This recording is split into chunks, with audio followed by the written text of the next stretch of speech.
రాజు అయితే కలవతిని కలిసి తన చేతులు పట్టుకుంటూ, ఇప్పుడు కూడా నా కలలో ఆరాధన మీకు కనిపించటం లేదా? నా మనసులో ఉన్నది ఏంటో మీకు అర్థం కావటం లేదా అనేసి అడుగుతూ ఉంటాడు. కావ్య అయితే రాజు వైపు అలాగే చూస్తూ ఉంటుంది.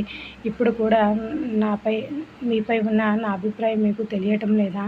సరే, నేనే పూర్తిగా చెప్పేస్తాను. నా మనసులో మీకు ఎటువంటి స్థానం ఉందో, ఎలా మిమ్మల్ని ఫీల్ అవుతున్నానో అనేసి తన 2 చేతులు పట్టుకొని కళావతి వైపే ప్రేమగా చూస్తూ, ఇక నేను మిమ్మల్ని అని మాట్లాడేసరికి ఫోన్ వస్తూ ఉంటుంది. దాంతో ఒక్క నిమిషం రాజుగారు అనేసి ఇక ఫోన్ లిఫ్ట్ చేస్తూ ఉంటుంది. కళావతి అయితే అవతల యామిని ఫోన్ చేసిన తర్వాత, మీ చెల్లి సస్పెండ్ అయ్యింది, నీకు ఇంకా న్యూస్ తెలియలేదా అనేసరికి ఒక్కసారిగా కళావతి అయితే షాక్ అవుతూ ఉంటుంది. ఏం మాట్లాడుతున్నావు నువ్వు అనేసి అంటే, అవును, డబ్బు లంచం తీసుకుంటూ మీ చెల్లి ఏసీపీ ఆఫీస్లో సస్పెండ్ అయ్యి ఇంటికి వెళ్తుంది, నీకు ఇంకా ఈ న్యూస్ నీ వరకు రాలేదా అనేసి చెప్తూ ఉంటుంది కళావతికి. యామిని అయితే ఇక ఆ మాటలు వినగానే ఒకసారిగా షాక్ అవుతూ ఉంటుంది. రామ్గారి వైపు అయితే తిరిగి, నేను అర్జెంటుగా ఇంటికి వెళ్ళాలి రామ్గారు, మళ్ళీ మన ఇద్దరం మాట్లాడుకుందాము అని చెప్పి ఇక రామ్కి చెప్పి అక్కడి నుండి బయలుదేరుతూ వెళ్ళిపోతూ ఉంటుంది. మళ్ళీ చెప్పలేనందుకు ఇక రామ్ అయితే చాలా బాధపడుతూ వెళ్ళిన వైపే చూస్తూ ఉండిపోతూ ఉంటాడు.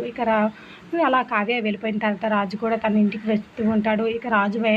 ఇక యామిని దగ్గరకు నిలబడి, ఏంటి బావా, తనకి ఈరోజు ప్రపోజ్ చేయలేదా అంటే, లేదు, ఇలా వెళ్ళిపోయిందని చెప్తూ ఉంటే, తనంటే నీకు ఇష్టం లేదా, నువ్వంటే తనకి ఇష్టం లేదో ఏమో బావా, అందుకే ప్రతిసారి ఇలా తప్పించుకుంటూ ఉంటుంది అని చెప్తూ ఉంటుంది. యామిని అయితే దాంతో, లేదు, తను అలాంటిది కాదు అని అంటే, లేకపోతే ప్రతిసారి ఎందుకు బాబా అబద్ధం చెప్పి వెళ్ళిపోతుంది అని యామిని అంటుంది.